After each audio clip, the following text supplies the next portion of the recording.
ವೀಕ್ಷಕರೇ ಎಲ್ಲರಿಗೂ ನಮಸ್ಕಾರ. ವೀಕ್ಷಕರೇ ನೋಡಿ, ನಾಳೆ ತಾರೀಕು ಮಾರ್ಚ್ 25 ಇರುವುದರಿಂದ ಖಂಡಿತವಾಗಿಯೂ ಕೂಡ ಮುಂಜಾನೆ 10 ಗಂಟೆ 30 ನಿಮಿಷದಿಂದ ಪ್ರತಿಯೊಂದು ಫಲಾನುಭವಿಗಳ ಖಾತೆಗಳಿಗೆ, ಪ್ರತಿಯೊಂದು ಜಿಲ್ಲೆಗಳಲ್ಲಿ ಇರುವಂತಹ ಪ್ರತಿಯೊಂದು ಫಲಾನುಭವಿಗಳ ಖಾತೆಗಳಿಗೆ ಇಲ್ಲಿ ನೀವು 18ನೆಯ ಕಂತಿನ ಹಣ ಅಂದ್ರೆ ಯಾವ ಕಂತಿನ ಹಣ ಅಂದ್ರೆ ಇಲ್ಲಿ ನೋಡಿ, ಗೃಹಲಕ್ಷ್ಮಿ ಯೋಜನೆಯ 16, 17 ಕಂತಿನ ಹಣವನ್ನು ಈಗಾಗಲೇ ಬಿಡುಗಡೆ ಮಾಡಿರುವ ಸರ್ಕಾರ ಯಾವ ಜಿಲ್ಲೆಗಳಲ್ಲಿ ಇರುವಂತಹ ಪ್ರತಿಯೊಂದು ಫಲಾನುಭವಿಗಳ ಖಾತೆಗಳಿಗೆ ಬಿಡುಗಡೆ ಆಗಿರುತ್ತದೆ ಅಲ್ಲ, ಆ ಜಿಲ್ಲೆಗಳಿಗೆ ಇಲ್ಲಿ ಪ್ರತಿಯೊಂದು ಫಲಾನುಭವಿಗಳ ಖಾತೆಗಳಿಗೆ ಇವತ್ತು 10 ಗಂಟೆ 30 ನಿಮಿಷದಿಂದ ಖಂಡಿತವಾಗಿಯೂ ಕೂಡ ಪ್ರತಿಯೊಂದು ಖಾತೆಗಳಿಗೂ ಕೂಡ ಇಲ್ಲಿ 4,000ದಿಂದ 6,000 ರೂಪಾಯಿ ಹಣವನ್ನು ಬಿಡುಗಡೆ ಆಗ್ತಿರುವಂತದ್ದು ಸ್ನೇಹಿತರೆ. ಹೌದು, ಕೆಲವರಿಗೆ ಇಲ್ಲಿ 2,000 ರೂಪಾಯಿ ಹಣ ಬಿಡುಗಡೆ ಆಗ್ತಾ ಇದೆ ಮತ್ತು ಕೆಲವರಿಗೆ 6,000 ಮತ್ತು ಕೆಲವರಿಗೆ 4,000 ಹೀಗೆ ಹಂತವಾಗಿಯೂ ಕೂಡ ತಪ್ಪದೆ ಹಣವನ್ನು ಬಿಡುಗಡೆ ಆಗ್ತಾ ಇದೆ ವೀಕ್ಷಕರೇ. ಮತ್ತು ಯಾವ ಜಿಲ್ಲೆಗಳಿಗೆ ಇಲ್ಲಿ ಹಣವನ್ನು ಬಿಡುಗಡೆ ಆಗ್ತಾ ಇದೆ ಮತ್ತು ಇಲ್ಲಿ ನೋಡಿ, ರಾಜ್ಯದ ಮುಖ್ಯಮಂತ್ರಿ ಆಗಿರುವ ಇಲ್ಲಿ ಸಿಎಂ ಸಿದ್ದರಾಮಯ್ಯ ಸರ್ ಅವರು ಮತ್ತು ರಾಜ್ಯದ ಉಪಮುಖ್ಯಮಂತ್ರಿ ಆಗಿರುವ ಡಿ.ಕೆ. ಶಿವಕುಮಾರ್ ಸರ್ ಅವರು ಮತ್ತು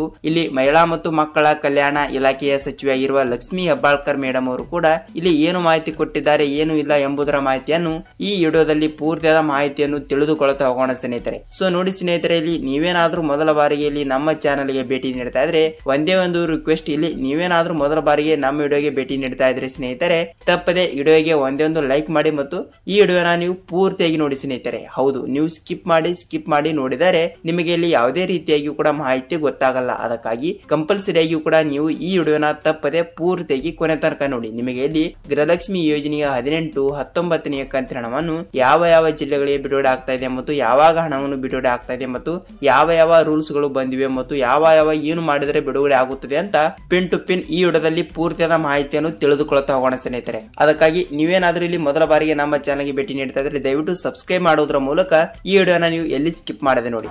ಹಾಗಿದ್ರೆ ಬನ್ನಿ ಸ್ನೇಹಿತರೆ, ತಡಯಕ್ಕೆ ಸುಮ್ಮನೆ ಟೈಮ್ ಎಷ್ಟಕ್ಕೆ ಬನ್ನಿ ಇಲ್ಲಿ ವಿಡಿಯೋನ ಸ್ಟಾರ್ಟ್ ಮಾಡೋಣ. ವೀಕ್ಷಕರೇ, ಹೌದು, ರಾಜ್ಯದಲ್ಲಿ ಈಗಾಗಲೇ ನೋಡಿ ಗೃಹಲಕ್ಷ್ಮಿ ಯೋಜನೆಯ ಫಲಾನುಭವಿಗಳ ಖಾತೆಗಳಿಗೆ ಇಲ್ಲಿ 16ನೆಯ ಕಂತಿನ ಹಣ ಮತ್ತು 17ನೆಯ ಕಂತಿನ ಹಣವನ್ನು ಪಡೆದುಕೊಂಡವರಿಗೆ ಮಾತ್ರ ಈ ವಿಡಿಯೋ ಯೂಸ್ಫುಲ್ ಆಗಿರುತ್ತದೆ. ಹೌದು ಸ್ನೇಹಿತರೆ, ಏಕೆಂದರೆ ನೋಡಿ, ಗೃಹಲಕ್ಷ್ಮಿ ಯೋಜನೆಯ 18ನೆಯ ಕಂತಿನ ಹಣ ಮತ್ತು 19ನೆಯ ಕಂತಿನ ಹಣ, ಹೌದು ಈ 18, 19ನೆಯ ಕಂತಿನ ಹಣ ಟೋಟಲ್ ಆಗಿ 2,000 ಮತ್ತು ಜೊತೆಗೆ ಇಲ್ಲಿ 2,000 ಹೇಗಂದ್ರೆ 18ನೆಯ ಕಂತಿನ ಹಣ 2,000 ಮತ್ತು 19ನೆಯ ಕಂತಿನ ಹಣ 2,000, ಇದು 2,000 ಅದು 2,000, ಟೋಟಲ್ ಆಗಿ 4,000 ರೂಪಾಯಿ ಹಣವನ್ನು ಬಿಡುಗಡೆ ಆಗಬೇಕು. ಹೌದು ಸ್ನೇಹಿತರೆ, ಈಗಾಗಲೇ ಗೃಹಲಕ್ಷ್ಮಿ ಯೋಜನೆಯ 16ನೆಯ ಕಂತಿನ ಹಣ ಮತ್ತು 17ನೆಯ ಕಂತಿನ ಹಣವನ್ನು ಇದೇ ಮಾರ್ಚ್ ತಿಂಗಳಿನಲ್ಲಿ ಬಿಡುಗಡೆ ಆದವರಿಗೆ ಇಲ್ಲಿ ನೇರವಾಗಿ ಡಿಬಿಟಿ ಮುಖಾಂತರ ತಮ್ಮ ಬ್ಯಾಂಕ್ ಖಾತೆಗಳಿಗೆ ಇಲ್ಲಿ 18ನೆಯ ಕಂತಿನ ಹಣ ಮತ್ತು 19ನೆಯ ಕಂತಿನ ಹಣ ಇದು 2 ಅದು 2 ಟೋಟಲ್ ಆಗಿ 4,000 ರೂಪಾಯಿ ಹಣವನ್ನು ಬಿಡುಗಡೆ ಆಗಬೇಕು ಸ್ನೇಹಿತರೆ. ಹೌದು, ಇದು ಖಂಡಿತವಾಗಿಯೂ ಕೂಡ ಸರ್ಕಾರ ಇಲ್ಲಿ ಹಣವನ್ನು ಯಾವಾಗ ಬಿಡುಗಡೆ ಮಾಡಲಾಗುತ್ತದೆ ಮತ್ತು ರಾಜ್ಯದ ಮುಖ್ಯಮಂತ್ರಿ ಆಗಿರುವ ಸಿಎಂ ಸಿದ್ದರಾಮಯ್ಯ ಸರ್ ಅವರು ಮತ್ತು ಮಹಿಳಾ ಮತ್ತು ಮಕ್ಕಳ ಕಲ್ಯಾಣ ಇಲಾಖೆಯ ಸಚಿವೆಯಾಗಿರುವ ಲಕ್ಷ್ಮಿ ಹೆಬ್ಬಾಳ್ಕರ್ ಅವರು ಕೂಡ ಒಂದು ಮಾಹಿತಿ ಕೊಟ್ಟಿರುವಂತದ್ದು ಸ್ನೇಹಿತರೆ. ಇಲ್ಲಿ ಯಾವ ಜಿಲ್ಲೆಗಳಿಗೂ ಕೂಡ ಹಣವನ್ನು ಬಿಡುಗಡೆ ಆಗ್ತಾ ಇದೆ ಅಂತ ನಾವು ನೋಡಿಕೊಳ್ಳುವುದಾದರೆ ಸ್ನೇಹಿತರೆ, ರಾಜ್ಯದಲ್ಲಿ ಈಗಾಗಲೇ 30ರಿಂದ 31 ಜಿಲ್ಲೆಗಳು ಇವೆ. ನಿಮಗೂ ಕೂಡ ಗೊತ್ತು ಸ್ನೇಹಿತರೆ, ಆ ಜಿಲ್ಲೆಗಳಿಗೂ ಕೂಡ ನೀವು ಖಂಡಿತವಾಗಿಯೂ ಕೂಡ 17ನೆಯ ಕಂತಿನ ಹಣ 2,000 ರೂಪಾಯಿ ಹಣವನ್ನು ಪಡೆದುಕೊಂಡಿದ್ದರೆ ಮಾತ್ರ ನಿಮಗೆ ಇಲ್ಲಿ ಡಿಬಿಟಿ ಮುಖಾಂತರ ನೇರವಾಗಿ ಹಣವನ್ನು ಬಿಡುಗಡೆ ಆಗುತ್ತದೆ. ಅದೇ ರೀತಿಯಾಗಿಯೂ ಕೂಡ ಒಬ್ಬರು ಕೇಳ್ತಾ ಇರುವಂತದ್ದು, ಸರ್ ನಮಗೆ ಇನ್ನೂ ತನಕ 16ನೆಯ ಕಂತಿನ ಹಣ ಬಂದಿದೆ ಮತ್ತು ಆದರೆ ಇಲ್ಲಿ 17ನೆಯ ಕಂತಿನ ಹಣವನ್ನು ಕೂಡ ಬಂದೇ ಇಲ್ಲ ಅಂತ ಕೇಳ್ತಾ ಇದ್ರಿ. ಸ್ನೇಹಿತರೆ ನೋಡಿ, ಈ ಒಂದು ರೂಲ್ಸ್ ಅನ್ನು ನೀವು ಕಂಪಲ್ಸರಿಯಾಗಿಯೂ ಕೂಡ ಫಾಲೋ ಮಾಡಿ, ಅದಕ್ಕೆ ಕಂಪಲ್ಸರಿಯಾಗಿಯೂ ಕೂಡ ಹಣವನ್ನು ತಪ್ಪದೆ ಬರುತ್ತದೆ. ಹಾಗಿದ್ರೆ ಯಾವ ಒಂದು ರೂಲ್ಸ್ ಅಂತ ನೀವು ಕೇಳ್ತಾ ಇರುವಂತದ್ದು ಸ್ನೇಹಿತರೆ, ಹೌದು ಹೇಳ್ತೀನಿ, ಯಾವ ಒಂದು ರೂಲ್ಸ್ ಅಂದ್ರೆ ನೋಡಿ ನಿಮ್ಮ ಗೃಹಲಕ್ಷ್ಮಿ ಯೋಜನೆ ಹಣವನ್ನು ಯಾವ ಬ್ಯಾಂಕಿಗೆ ಜಮಾವಣೆ ಆಗುತ್ತದೆ ಅಂದ್ರೆ ನಿಮ್ಮ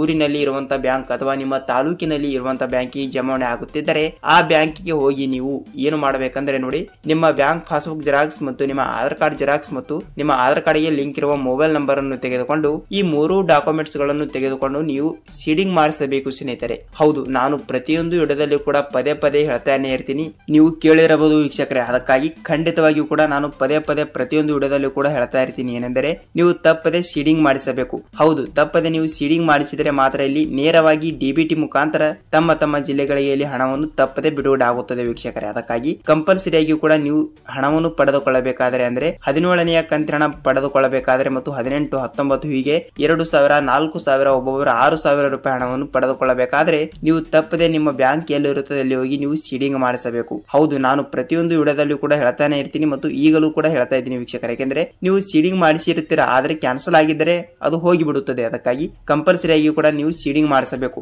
ಅದಕ್ಕಾಗಿ ಇಲ್ಲಿ ನಿಮ್ಮ ಜಿಲ್ಲೆಗಳಿಗೂ ಕೂಡ ಹಣವನ್ನು ತಪ್ಪದೆ ಬರುತ್ತದೆ ವೀಕ್ಷಕರೇ. ಹಾಗಿದ್ದರೆ ನೋಡಿ, ಸೀಡಿಂಗ್ ಮಾಡಿಸಿದರೆ ಕಂಪಲ್ಸರಿ ಆಗಿ ಕೂಡ ಹಣವನ್ನು ಬರುತ್ತದೆ ಅಂತ ನೀವು ಕೇಳಬಹುದು. ಹೌದು ವೀಕ್ಷಕರೇ, ಈಗಾಗಲೇ ಸರ್ಕಾರ ತಾಲೂಕು ಕಚೇರಿಗಳಿಗೆ ಈಗಾಗಲೇ ಹಣವನ್ನು ಬಿಟ್ಟು ಇಲ್ಲಿ ಸ್ಟೇಜರಿಗೆ ಹಣವನ್ನು ಬಿಡುಗಡೆ ಮಾಡಿರುವಂತದ್ದು.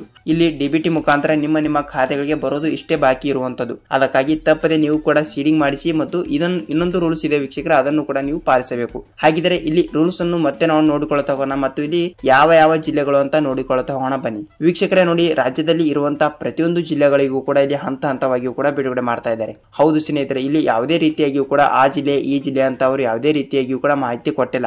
ಆದ್ರೂ ಕೂಡ ಇಲ್ಲಿ ಮೊದಲನೇ ಹಂತ ಮತ್ತು ಎರಡನೇ ಹಂತ ಅಂತ ಎರಡು ಹಂತಗಳಾಗಿ ಜಿಲ್ಲೆಗಳನ್ನು ವಿಂಗಡಣೆ ಮಾಡಿದ್ದಾರೆ. ಹಾಗಿದ್ದರೆ ಮೊದಲನೇ ಹಂತದಲ್ಲಿ ಬರುವಂತಹ ಜಿಲ್ಲೆಗಳು ಯಾವುವು ಮತ್ತು ಎರಡನೇ ಹಂತದಲ್ಲಿ ಕೂಡ ಬರುವಂತಹ ಜಿಲ್ಲೆಗಳು ಯಾವುವು ಅಂತ ನೋಡಿಕೊಳ್ಳುವುದಾದ್ರೆ ಸ್ನೇಹಿತರೆ ನೋಡಿ, ಮೊದಲನೇ ಹಂತದಲ್ಲಿ ಬರುವಂತಹ ಜಿಲ್ಲೆಗಳು 18 ಜಿಲ್ಲೆಗಳು ಇರುವಂತದ್ದು. ಹಾಗಿದ್ರೆ ಆ 18 ಜಿಲ್ಲೆಗಳು ಯಾವುವು ಅಂತ ನೋಡಿಕೊಳ್ಳುವುದಾದ್ರೆ ನೋಡಿ, ಇಲ್ಲಿ ಮೊದಲನೇದಾಗಿ ನಾನು ಬೇಗ ಹೇಳ್ತೀನಿ ನೋಡಿ ಸ್ನೇಹಿತರೆ, ನಿಮ್ಮ ಜಿಲ್ಲೆನೂ ಕೂಡ ಇದ್ದರೂ ನೀವು ಕೂಡ ವೀಕ್ಷಿಸಬಹುದು. ನೋಡಿ, ಇಲ್ಲಿ ವಿಡಿಯೋನ ಪೂರ್ತಿಯಾಗಿ ನೋಡಿ ಮತ್ತು ವಿಡಿಯೋಗೆ ಒಂದೊಂದು ಲೈಕ್ ಮಾಡಿ ಮತ್ತು ಇಲ್ಲಿ ತನಕ ವಿಡಿಯೋನ ನೋಡಿದ್ರೆ ವೀಕ್ಷಕರೇ ಮತ್ತು ವಿಡಿಯೋನ ಒಂದೇ ಒಂದು ಲೈಕ್ ಮಾಡಬಹುದು. ನೋಡಿ, ಇಲ್ಲಿ ಜಿಲ್ಲೆಗಳನ್ನು ನೋಡ್ತಾ ಹೋದ್ರೆ ನಾವು ಕೋಲಾರ ಜಿಲ್ಲೆ, ಮೈಸೂರು ಜಿಲ್ಲೆ, ಯಾದಗಿರಿ ಜಿಲ್ಲೆ, ದಾವಣಗೆರೆ ಜಿಲ್ಲೆ, ವಿಜಯಪುರ ಜಿಲ್ಲೆ, ಗುಲ್ಬರ್ಗಾ ಜಿಲ್ಲೆ, ತುಮಕೂರು ಜಿಲ್ಲೆ, ಚಿತ್ರದುರ್ಗ ಜಿಲ್ಲೆ, ಚಾಮರಾಜನಗರ ಜಿಲ್ಲೆ, ಚಿಕ್ಕಬಳ್ಳಾಪುರ ಜಿಲ್ಲೆ, ಯಾದಗಿರಿ ಜಿಲ್ಲೆ, ಉಡುಪಿ ಜಿಲ್ಲೆ, ಮಂಡ್ಯ ಜಿಲ್ಲೆ, ಮೈಸೂರು ಜಿಲ್ಲೆ, ಕಾರವಾರ ಜಿಲ್ಲೆ, ಬಳ್ಳಾರಿ ಜಿಲ್ಲೆ, ಗದಗ ಜಿಲ್ಲೆ ಮತ್ತು ವಿಜಯಪುರ ಜಿಲ್ಲೆ. ವೀಕ್ಷಕರೇ ನೋಡಿ ಸ್ನೇಹಿತರೆ, ಈ 18 ಜಿಲ್ಲೆಗಳು ಮೊದಲನೇ ಹಂತದಲ್ಲಿ ಬರುತ್ತವೆ ಮತ್ತು ನೀವು ಕೂಡ ಈ 18 ಜಿಲ್ಲೆಗಳಲ್ಲಿ ಇದ್ದರೆ ಖಂಡಿತವಾಗಿಯೂ ಕೂಡ ನಿಮಗೆ ಇಲ್ಲಿ 2,000 ಇಲ್ಲವಾದ್ರೆ 4,000 ಇಲ್ಲವಾದ್ರೆ ಖಂಡಿತವಾಗಿಯೂ ಕೂಡ 6,000 ರೂಪಾಯಿ ಹಣವನ್ನು ತಪ್ಪದೆ ಬರುತ್ತದೆ. ಹಾಗಿದ್ರೆ 6,000 ರೂಪಾಯಿ ಹಣವನ್ನು ಯಾರ್ಯಾರಿಗೆ ಬರುತ್ತದೆ ಅಂತ ನಾನು ಹೇಳ್ತೀನಿ ನೋಡಿ ಸ್ನೇಹಿತರೆ. ನೋಡಿ, ನೀವು 16ನೇ ಕಂತಿನ ಹಣವನ್ನು ಪಡೆದುಕೊಂಡು ಬಿಟ್ಟು ಮತ್ತು ನೀವು ಯಾವುದೇ ರೀತಿಯಾಗಿ ಕೂಡ 17ನೇ ಕಂತಿನ ಹಣವನ್ನು ಪಡೆದುಕೊಂಡಿಲ್ಲ ಅಂದ್ರೆ 17ನೇ ಕಂತಿನ ಹಣ 2,000 ಮತ್ತು 18ನೇ ಕಂತಿನ ಹಣ ಕೂಡ 2,000 ಮತ್ತು 19ನೇ ಕಂತಿನ ಹಣ ಕೂಡ 2,000. ನೀವು 18 ಜಿಲ್ಲೆಯವರು ಖಂಡಿತವಾಗಿಯೂ ಕೂಡ 6,000 ರೂಪಾಯಿ ಹಣವನ್ನು ಪಡೆದುಕೊಳ್ಳುತ್ತೀರಿ ಮತ್ತು ಉಳಿದ ಜಿಲ್ಲೆಗಳಿಗೂ ಕೂಡ ಹಣವನ್ನು ಎಷ್ಟು ರೂಪಾಯಿ ಹಣವನ್ನು ಬಿಡುಗಡೆ ಆಗ್ತಾ ಇದೆ ಅಂತ ಕೇಳ್ತಾ ಇರುವಂತದ್ದು ಸ್ನೇಹಿತರೆ. ಹೌದು, ಅವರಿಗೂ ಕೂಡ ಕೆಲವರಿಗೆ 2,000 ಇಲ್ಲವಾದ್ರೆ 4,000 ಹಂತವಾಗಿಯೂ ಕೂಡ ಬಿಡುಗಡೆ ಆಗುತ್ತದೆ. ಇದೇ ಮಾರ್ಚ್ ತಿಂಗಳಿನಲ್ಲಿ ಖಂಡಿತವಾಗಿಯೂ ಕೂಡ ನಿಮಗೆ 16, 17ನೇ ಕಂತಿನ ಹಣ 2,000 ಪ್ಲಸ್ 2,000 4,000 ರೂಪಾಯಿ ಹಣವನ್ನು ಮಾರ್ಚ್ 3ನೇ ತಾರೀಕಿಗೆ 16ನೇ ಕಂತಿನ ಹಣ ಜಮಾವಾಗಿದೆ ಮತ್ತು ಮಾರ್ಚ್ 13ನೇ ತಾರೀಕಿಗೆ 17ನೇ ಕಂತಿನ ಹಣ ಕೂಡ ಬಿಡುಗಡೆ ಆಗಿರುವಂತದ್ದು ಸ್ನೇಹಿತರೆ. ಹೌದು, ತಪ್ಪದೆ ನಿಮ್ಮ ಜಿಲ್ಲೆಗಳಿಗೂ ಕೂಡ ಇಲ್ಲಿ ಹಣವನ್ನು ಬಂದಿದ್ದರೆ ಇಲ್ಲಿ ಒಂದೇ ಒಂದು ರಿಕ್ವೆಸ್ಟ್ ಸ್ನೇಹಿತರೆ, ಇಲ್ಲಿ ನಿಮ್ಮ ಜಿಲ್ಲೆ ಯಾವುದು ಅಂತ ಕಮೆಂಟ್ ಮಾಡಿ ಸ್ನೇಹಿತರೆ. ಯಾಕೆಂದ್ರೆ ಎಕ್ಸಾಂಪಲ್ ಆಗಿ ಇಲ್ಲಿ ಬೇರೆ ಜಿಲ್ಲೆದವರು ಕೂಡ ವಿಡಿಯೋನ ನೋಡುತ್ತಿರುವಾಗ ಇಲ್ಲಿ ಅವರಿಗೂ ಕೂಡ ಸ್ವಲ್ಪ ಮಾಹಿತಿಯನ್ನು ಗೊತ್ತಾಗುತ್ತದೆ. ಸೊ ಖಂಡಿತವಾಗಿಯೂ ಕೂಡ ಇಲ್ಲಿ ನಿಮ್ಮ ಜಿಲ್ಲೆ ಯಾವುದು ಅಂತ ಕಮೆಂಟ್ ಮಾಡುವುದರ ಮೂಲಕ ಖಂಡಿತವಾಗಿಯೂ ಕೂಡ ವಿಡಿಯೋಗೆ ಒಂದೇ ಒಂದು ಲೈಕ್ ಮಾಡಬಹುದು ಸ್ನೇಹಿತರೆ. ವೀಕ್ಷಕರೇ ನೋಡಿ, ಗೃಹಲಕ್ಷ್ಮಿ ಯೋಜನೆ ಬಗ್ಗೆ ಇಲ್ಲಿ ಪೂರ್ತಿಯಾದ ಮಾಹಿತಿ ಗೊತ್ತಾಗಿದೆ ಅಂತ ಅಂದುಕೊಳ್ಳುತ್ತೀನಿ ಮತ್ತು ಇಲ್ಲಿ ಅನ್ನಭಾಗ್ಯ ವಿಷಯಕ್ಕೆ ಬರುವುದಾದರೆ ಸ್ನೇಹಿತರೆ, ಅನ್ನಭಾಗ್ಯದ ಒಂದು ದೊಡ್ಡ ಒಂದು ಮಾಹಿತಿ ವೀಕ್ಷಕರೇ. ಅದಕ್ಕಾಗಿ ಅದರ ಬಗ್ಗೆ ನಾವು ನೆಕ್ಸ್ಟ್ ವಿಡಿಯೋದಲ್ಲಿ ಮಾಹಿತಿಯನ್ನು ತಿಳಿದುಕೊಳ್ಳುತ್ತಾ ಹೋಗೋಣ. ಸೊ ಖಂಡಿತವಾಗಿಯೂ ಕೂಡ ವಿಡಿಯೋನ ಇಷ್ಟವಾದರೆ ಒಂದೇ ಒಂದು ಲೈಕ್ ಮಾಡಿ ಸ್ನೇಹಿತರೆ, ನಿಮಗೆ ಪೂರ್ತಿಯಾದ ಮಾಹಿತಿ ಗೊತ್ತಾಗಿದೆ ಅಂತ ಅಂದುಕೊಳ್ಳುತ್ತೀನಿ. ವೀಕ್ಷಕರೇ, ನಾವು ಮತ್ತೊಂದು ಗೃಹಲಕ್ಷ್ಮಿ ಅನ್ನಭಾಗ್ಯ ಅಪ್ಡೇಟ್ ಜೊತೆಗೆ ಮತ್ತೊಂದು ವಿಡಿಯೋದಲ್ಲಿ ಭೇಟಿ ಆಗೋಣ ಸ್ನೇಹಿತರೆ. ಅಲ್ಲಿವರೆಗೂ ನಮಸ್ಕಾರ.